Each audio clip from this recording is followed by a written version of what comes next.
1440. What does that number mean to you? For most of you, it probably doesn't mean anything at all. But you live it every single day. That's the number of minutes in a 24-hour span of time. Now, most of you are anticipating some super sly, devilishly named concept or technique to be released in some ICT video next.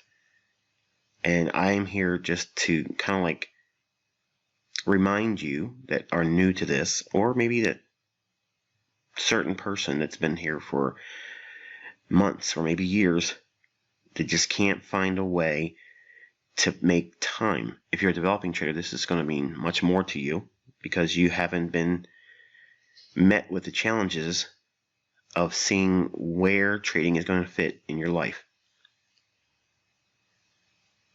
Every single 24-hour span of time can be broken down into modular components. Time management as a trader, as a developing trader, a student of the markets, is absolutely paramount because you can spend a lot of your time doing the wrong things and doing them at the wrong time and doing much more than it's reasonably expected to have a progressive developmental curve.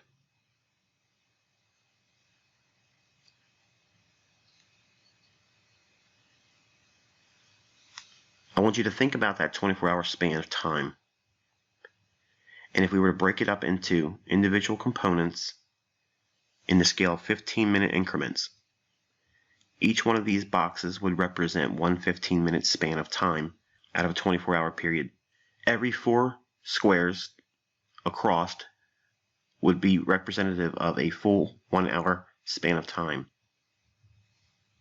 The entire length from top to bottom would represent 24 hours of time.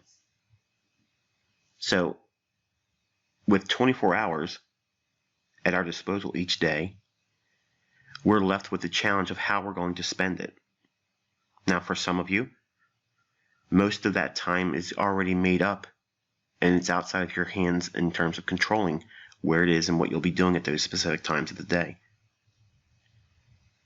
As a trader, if you are, I'm using my quotations with fingers, blessed to have the opportunity to be a full-time trader and deriving your income from the markets themselves, you are given the freedom to determine where and when you're going to do your business hours. However, for a developing trader, you're plagued with the normal, realistic, pitfalls and barriers of having a job, a family, and a life. There's a lot that's been talked about by mentors, teachers, educators, and such about trading. Buy here, sell here. Don't put your stop loss here. Don't use this indicator, use that indicator. Don't listen to that guy, listen to this guy. Far too little has been spent on how to efficiently use your time, not only as a student, but also as a trader. So I want to do a 2-part series, and this is the first part. But for right now, I just want you to take a moment and think. How have you spent the last 24 hours? Could you go back through your 24-hour span of time and fill in each one of these 15-minute incremental blocks with what you were doing? Now, it doesn't have to be a long list or an expose of what it is and who you were with and what you were doing exactly. But if we made generalized categories: sleep, work, play, family time, food, dressing. If we kept it to those simple categories, could you go back through your 24-hour time and log what you were doing at that specific time of day? If the first block or row represents 1 a.m., that first row would be representative of 1 a.m. to the next block of 2 a.m. The midpoint of this grid would be noon time in the afternoon, and then 12 a.m. will be the bottom. So it represents the entire 24-hour span of time. I gave the responsibility of one of my students to fill in their general day, what they do on the regular. Okay, and this is actually a new student, so it's not someone that's been trading for a while or knows how to trade. This is someone that has just recently came under my tutelage, so I knew I had the opportunity to really get a ear to the rails, if you will, perspective of what the new developing trader is doing with their time. And this is what they filled in. Now take a moment and take all this in. For every block, there's something recorded for what they were doing at that specific time and that duration of time. As you can see, the multitude is spent between work and sleep. And you also notice there's a lot of time spent watching television. I'm going to state this, and it'll probably be debated amongst you all. If we were all in a room, there would be a great deal of agreement or disagreement with what I'm going to say. And I'm just giving you my opinion. Now, you're not obviously held to that as you have to do this to succeed. There's plenty of avenues and approaches to doing trading or developing as a trader that would lead to success. It doesn't have to come under the wings of ICT. But I felt inspired by a few of the new students that just came under the June enrollment, and their concern is how are they to manage their time to be efficient and still be an active participant of their family. And I guess the best way to do that would be to, like what I'm doing here. And I think all of my students collectively, both in the free mentorship content areas of my forum and under the private mentorship group, those individuals would, I think, benefit from a study like this, because it's practical. It's not a get in here and buy here, or get in here and sell here, or worry about what the charts are telling you right now. Because if you don't master or control what you're doing with your time, it doesn't matter what you're buying or selling, because you're going to lose money. You're going to be worrying about not being able to be somewhere when you're supposed to be, or you're going to be focusing on studying things that aren't really something to be concerned with at the moment. So why am I doing this particular study? I want everyone going into this new week with this in mind. And I think that if you submit to this exercise, it'll be rather illuminating for most of you. You'll see where you're spending the majority of your time and where you have opportunity, where most of the time I have folks say that I have a lot of content, there's a lot of things to read, there's a lot of things to watch, and a lot of things to study. Where should I find the time, or where can I find the time, I should say, to do all that? And every one of us, no matter what you're doing, you have time. All you need is one block. Out of all these blocks here that represent a 24-hour span of time, you really only need one of them. Now, if you spend those 15 minutes with a undisturbed, focused, really spending just a small segment of your day, number one, it's practical. Everyone has a life. Everyone has a family. Everyone has responsibilities. Some of us have jobs. Some of us have businesses. Some of us have job search because we're between jobs.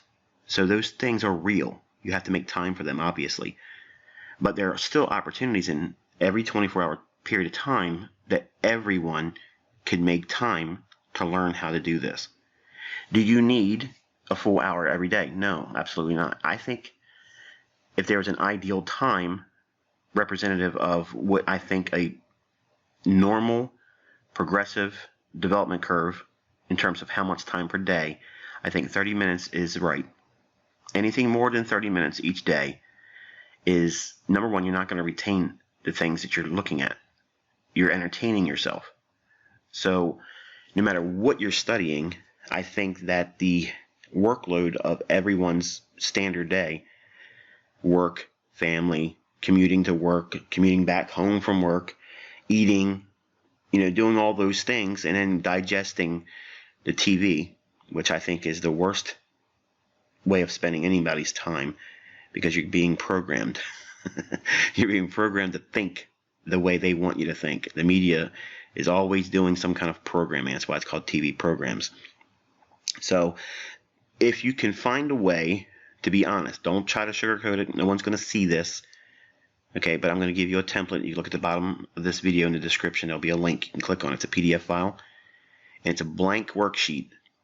Okay, and it'll give you the opportunity to fill in each day what you did with your time for each 15-minute incremental segment of that 24-hour span, Monday through Friday and Saturday and Sunday. 7,200. 7,200. That's how many minutes there are between Monday and Friday. Every single person that has a job, a responsibility, a family, someone that's depending on them, is spending those 7,200 hours pining and working and slaving and sacrificing those minutes for someone else's benefit. 72 minutes each week, Monday through Friday, every one of us has to spend those 7,200 minutes doing something. Now, for most of you, those 7,200 minutes are being spent sacrificing your time for wages. You're submitting yourself to time in exchange for money. You're going to work to benefit someone else's pockets, fulfilling their dreams, and you're just making ends meet. And sometimes they're not meeting. Which is the reason why you're at a website or channel like this one, because you're looking to someone else to help you make those ends meet and find a way outside of that rat race. 7,200 minutes every week, Monday through Friday. This is what the generalized perspective is of the student that submitted to this whole process for me. All he did was basically did the same thing every single day. He has set things that they eat every Monday, every Tuesday, every Wednesday, every Thursday or Friday. The things that are being prepared for dinner are pretty much predetermined. It's a routine. Folks all around the world have some measure of a routine. They go through the motions. You're going to waste a lot of time if you just go through the motions. You're never going to leave the rat race if you're stuck in this rut. It's very easy for every one of us to wake up, go through the daily grind of what's expected of us, what's being demanded of us, and we put our wants and our dreams and our desires aside because it's distracting, getting away from what we have to do. But just like when you have to go to work, you have a set time you have to report to work. You have set break times, lunch, maybe you have 15-minute breaks around the 10 o'clock hour or the 2 o'clock hour. But they're scheduled. They're times that are allotted for you to be doing or not doing something. And when you subscribe to the idea of working for a particular company or an employer, you are submitting to that time schedule. Now, outside of that schedule, you have to be a good steward with your time. You have to take those moments that are available to you where they are elective, the things that you can do with your own time. Now, the problem with this own time definition is some of us have families, some of us have children, spouses. We have recreational team sports, bowling leagues, pool leagues. You have to go to your lodge, things of that nature. They also fall into their own category of allotted time. You're being expected to spend your time at this function, at this amount of time, for this duration of time. Then you have wasted time. What is wasted time? In my opinion, and again, this is simply my perspective on it, I believe that sleep is a wasted amount of time because you can get away with a far more amount of time than most people feel they have to have. TV is an absolute waste of time.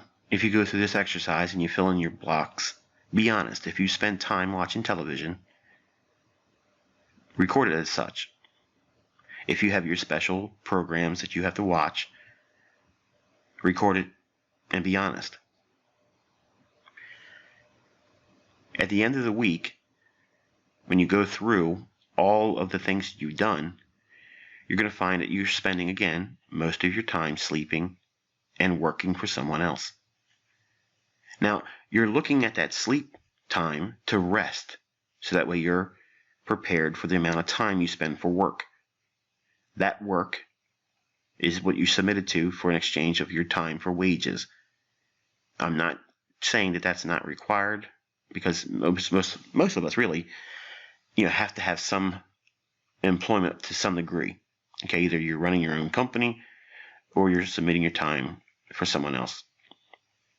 Bottom line is, you're doing it. Okay, and if you have thought about trading for a living, you're really trying to earn a job. You're trying to learn to earn from a job that you make your own schedule for, but it's still a job. You still have to perform to eat. So if you don't have that in the forefront of your mind, okay, because a lot of students come to me with this fairy tale in mind that it's going to be magical, and it's not magical. And many times it's a lot more work because you are the one in control. But you start that control with this time management. If you don't identify where you're wasting your time, obviously you're not going to have any time to devote to development and study. All you're looking for is one 15-minute block, one to start, and then gradually grow into a 30-minute span of time for study. Just because I have a video that may be an hour long doesn't mean you have to sit and digest the entire thing. You have to be a good steward of your time. You have to spend your time efficiently, spending it in such a way where the time that you're spending with the information, not only are you digesting the information, but you're also retaining it. Because if you're not retaining it, what good is it? It's of no use to you. Some of you are zoning out right now, thinking this is not a video for you, and that's fine. But I'm speaking to the ones that are really taking this development cycle serious. Because if you're going to invest your time in yourself, it's practical and responsible for you as the person seeking to make a positive change to be sober-minded about what you're doing with the most valuable thing in existence to you. It's not money. It's not your family. It's time. Because without time, you can't make money and you can't spend time with your family. Think about it. The most important, valuable commodity that every one of us have, and not enough of it, is time. This individual spends his Monday through Friday doing this very routine, day in and day out. They want to escape this. My question to this particular student was, are they willing to give up all that TV time? Because if you take one of those rows of TV out and replace it with exercise, you'll find that you need far less sleep. For someone that doesn't exercise actively, if they exercise, they're going to think that they need more sleep time because they're going to be more tired. The opposite is true. Because the sleep that you end up taking on after you exercise is much more beneficial to you. So the time that you're asleep, your body does all of its repairs, it gets adequate amount of rest, and you can get up and do your normal day-to-day grind. You do not need 8 hours of sleep. I had one student come to me and say, I have to have 10 hours of sleep or I just can't function. I asked if he exercises, and the answer was no. And what's their diet? McDonald's and Burger King. Okay, you're poisoning your body, and you're not exercising it. So you're going to feel like you need more sleep because you're not fueling your body with the proper amount of exercise, stretching, flexibility. These are all things that should be scheduled into your day. Now, for some of you that have a work schedule that may be very close to what you're seeing here, you're probably thinking this has nothing to do with trading, but it does. It absolutely does. Because if you are not in the proper state of mind, with a healthy body that's well rested but not over rested, and you're budgeting your time efficiently, number one, you're not going to be distracted in your study time because your son needs to go to that soccer practice, or your wife needs to spend that amount of time with you and go to dinner, or you have to have that doctor visit with your pet. You have to have all these things allotted for. Now, just because they're allotted for and you plan for them doesn't mean that it's always going to fit inside those little perfect 15-minute blocks. Sometimes it eats into another block. Sometimes you can finish things a little earlier. I want you to use the blocks as the closest representation of that amount of time in 15-minute increments.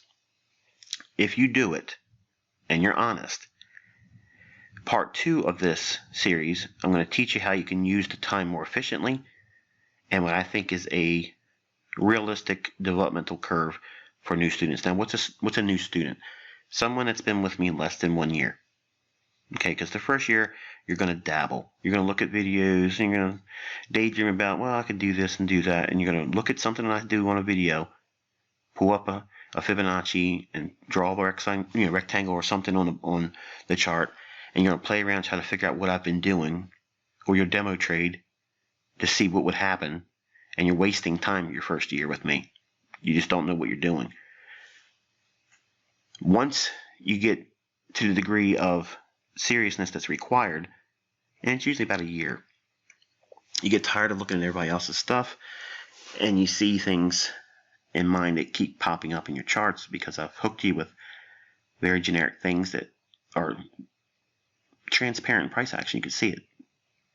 Things that take place in the London session, you've seen those things.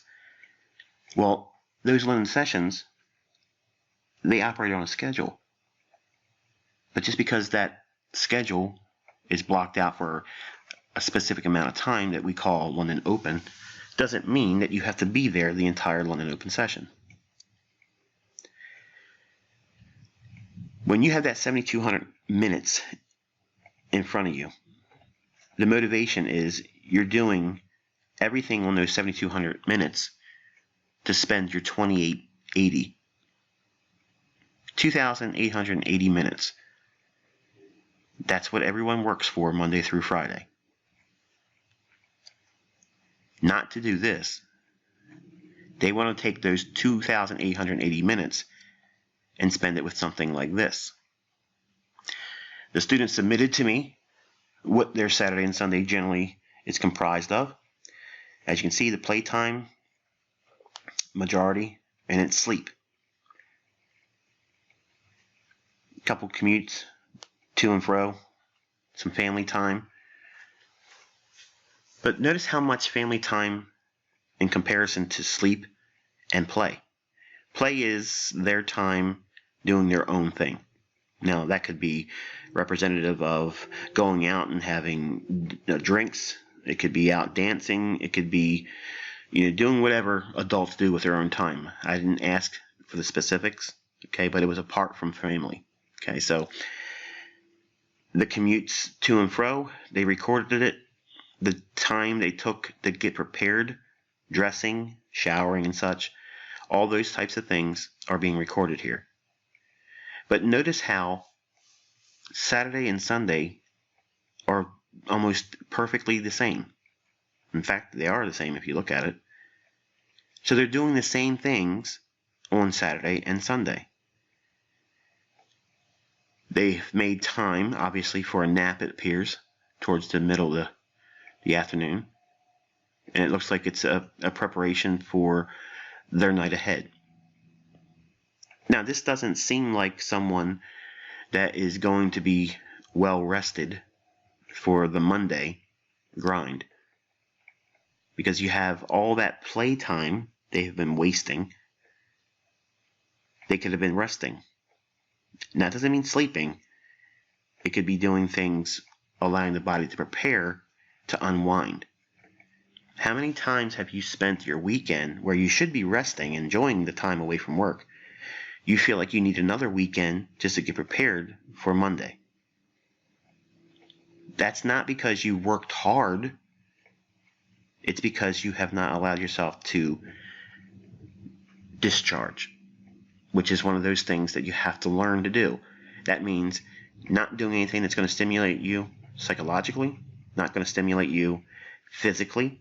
You have to have a period of time to rest. That means do not sitting still doing nothing stagnant. It just means you are doing very little to overexert yourself mentally, psychologically, emotionally, or physically.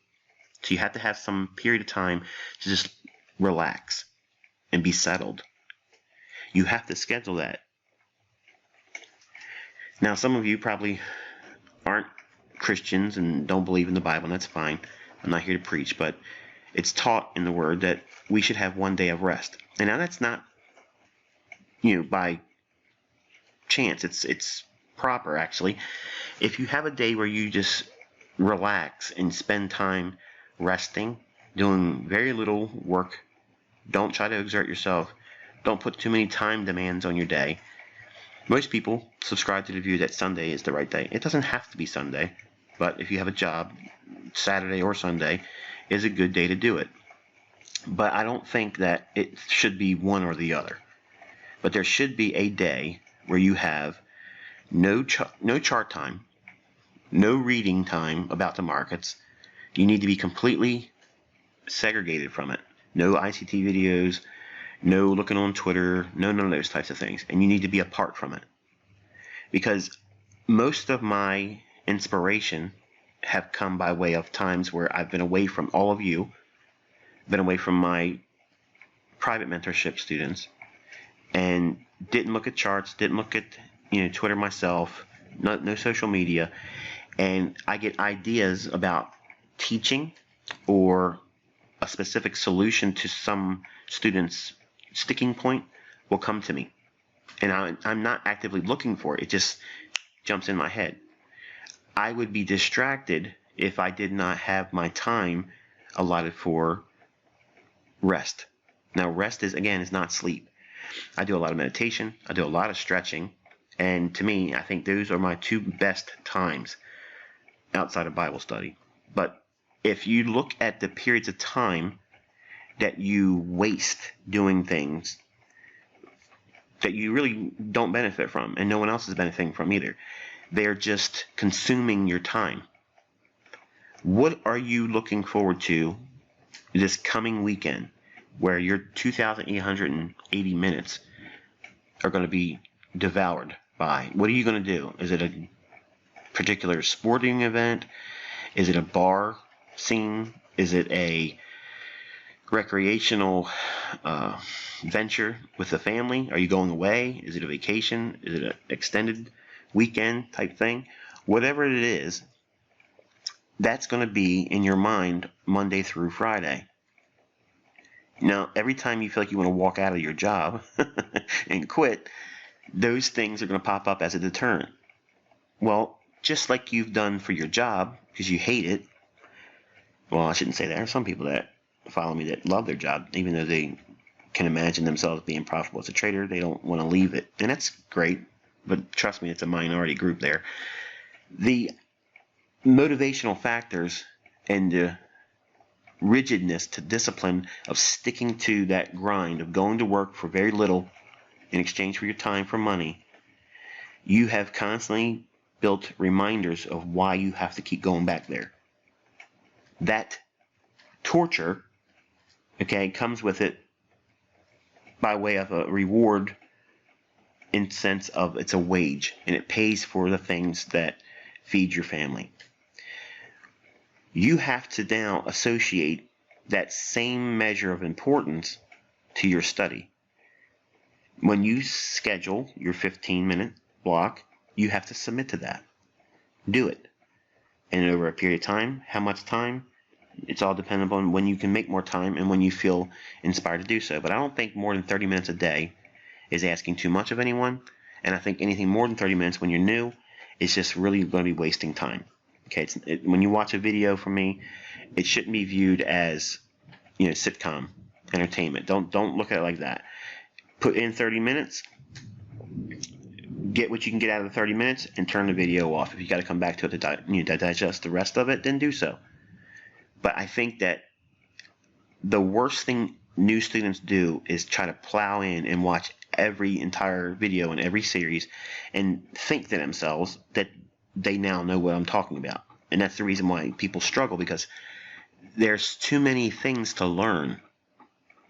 Too many things to learn, and you're trying to cram it all in like someone that went through school all the entire semester. You didn't pay attention to the teacher at all. But the night before the test, you're trying to cram, and it never works out. And that's the same type of effect that new students do. They go in, they're fascinated, they see things, they learn things, and they can, more or less relate to the things I'm saying, but they overexert themselves and allow too much information in at one time. It's like drinking from a fire hose, and you can't do it.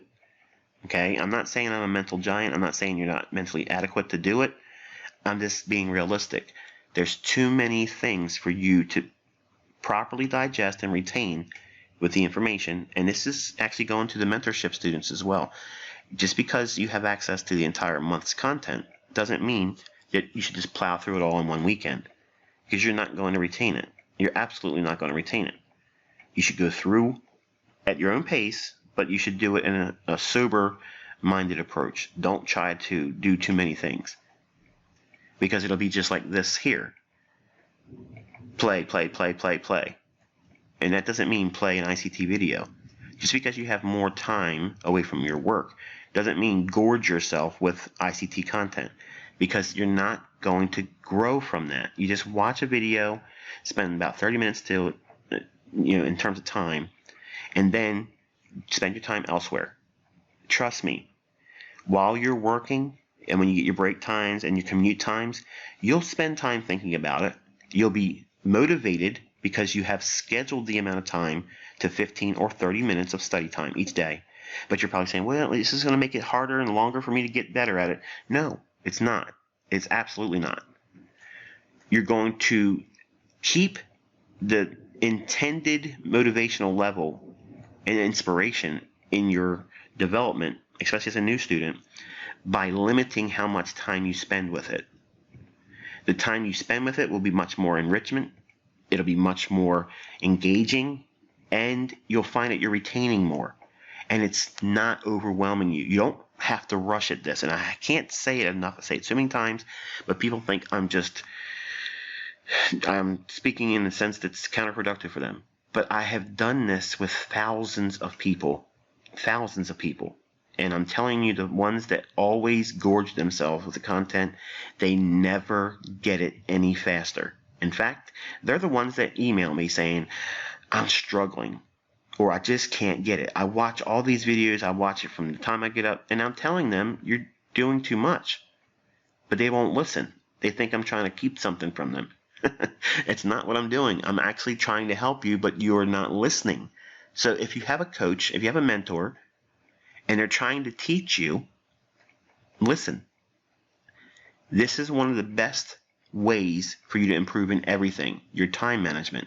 I get asked a lot of times, what is it that keeps me going? I'm always apparently awake. I'm always online to some degree. Everyone asks me, do I ever sleep? And I sleep. I sleep in increments of 4 hours, and then I do 2 hours in naps. And I schedule them. And it's not a set schedule. My sleep schedule rotates.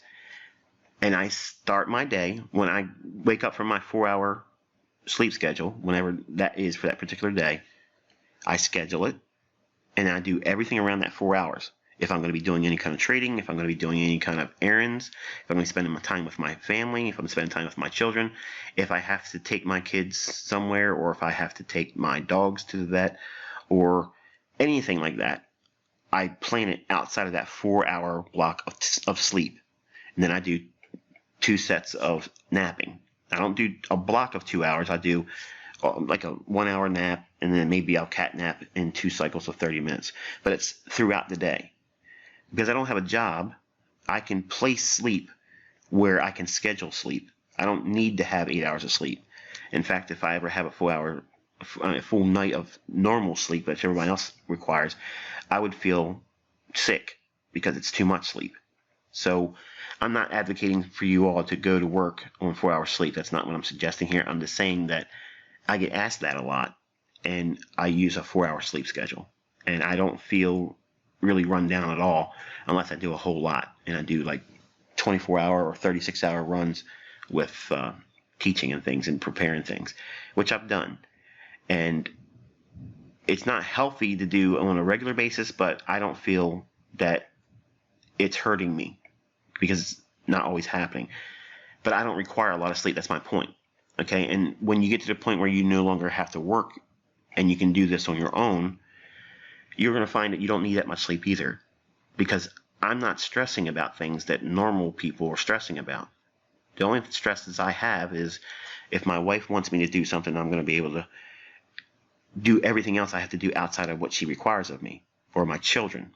Okay, so I have all those same problems that you experience yourself, but I have the freedom to plan all my other stuff around it, whereas your job gets in your way. You have to be, again, a good steward of your time, and by doing so, you're going to find that your day is far less stressful because you've made time for things. And you're also going to filter out the things that waste your time. See, you're going to be surprised once you go through this and you record everything out. What you're doing with your time is a terrible amount of time being wasted. See, you'll look back right before you lay your head down on your pillow, or right before you close your eyes and go to sleep, and you'll think, I didn't think I did anything today, or I feel like I've wasted today. That's probably true. 99% of the time, it's going to be something that everyone would agree on if they were to go through the entire process of looking at what you did with your day. But when you live your life like this, and you plan out those things that make you an efficient, productive person, you're going to filter out the things that waste your time. You're going to focus your time and energy and efforts more economical and efficiently when they're in front of you. You're going to know what those things are by their measure of importance and priority. Obviously, wages and earnings is going to be top of the list. Then it's family time, and then sleep. Some of you, it'll probably be work, sleep, and then family.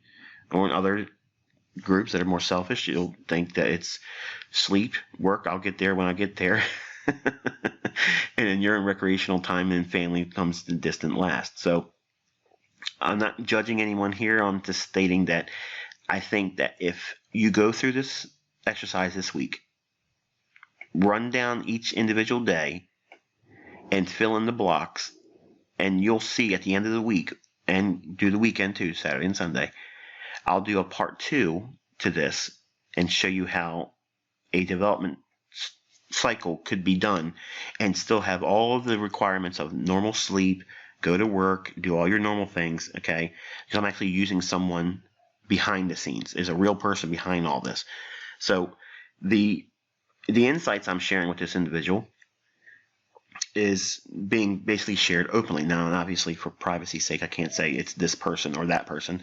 And if they want to say on Twitter it's them, and that's go right ahead. But I'm not doing that because I have privacy requirements being expected of me as a business owner. So just know that there is a benefit to doing this, and it absolutely has a bearing on your success as a developing trader.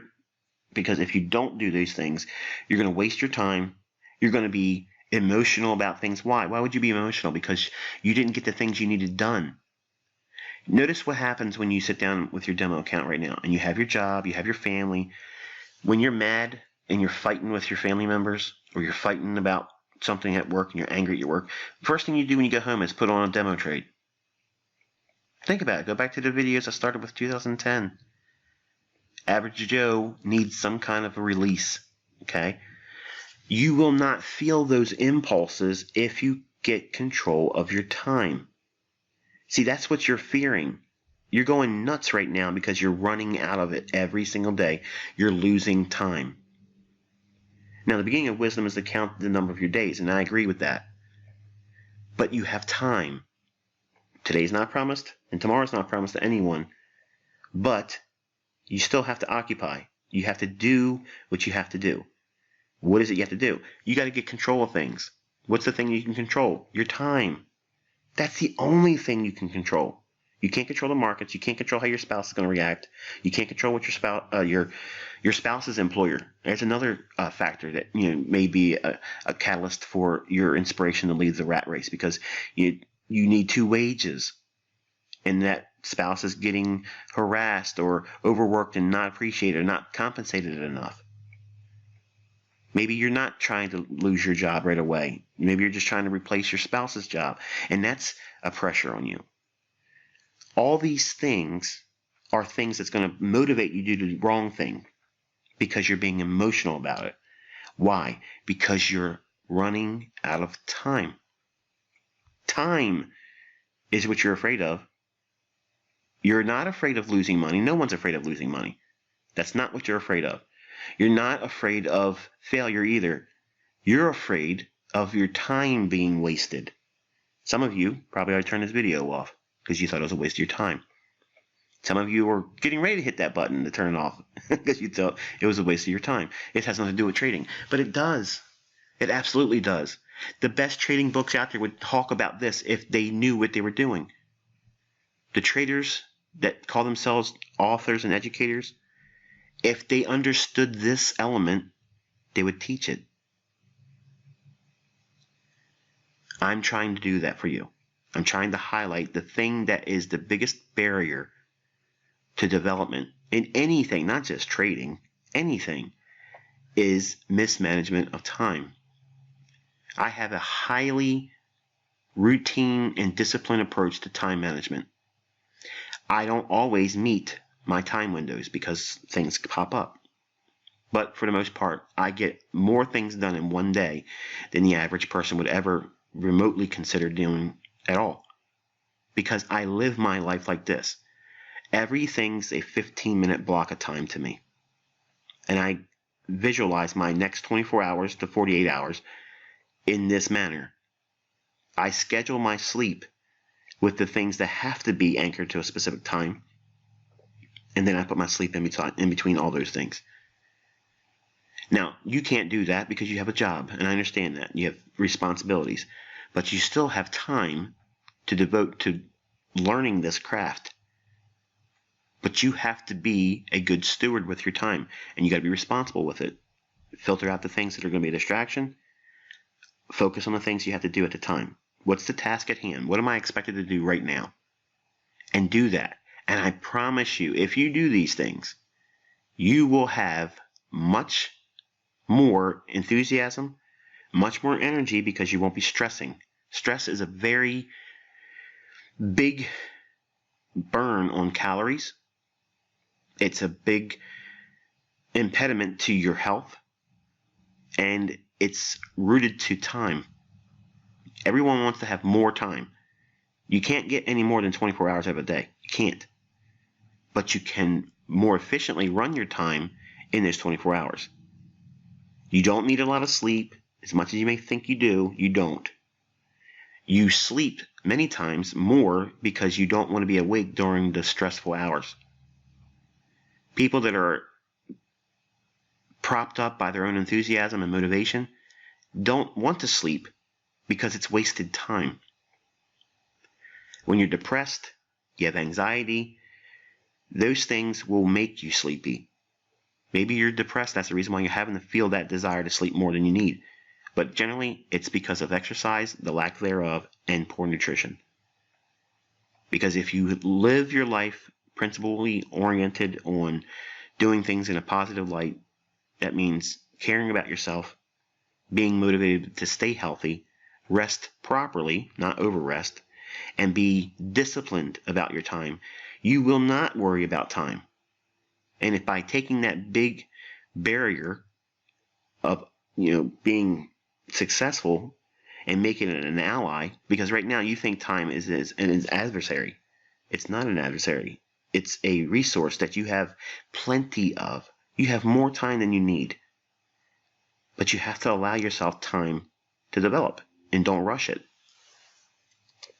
2,880 minutes is your weekend. Now this, I think, is time where you can devote a little bit more than that 15 or 30 minute period. But throughout the Monday through Friday time scale, nothing more than 30 minutes, I think, is needed. On the weekend, no more than 2 hours. 2 hours is sufficient amount of time to be devoting to divulging into the ICT libraries or any other curriculum. It doesn't have to be mine. It could be anything. But 2 hours, I think, is about right. Because, again, anything more than that, you're not going to retain it.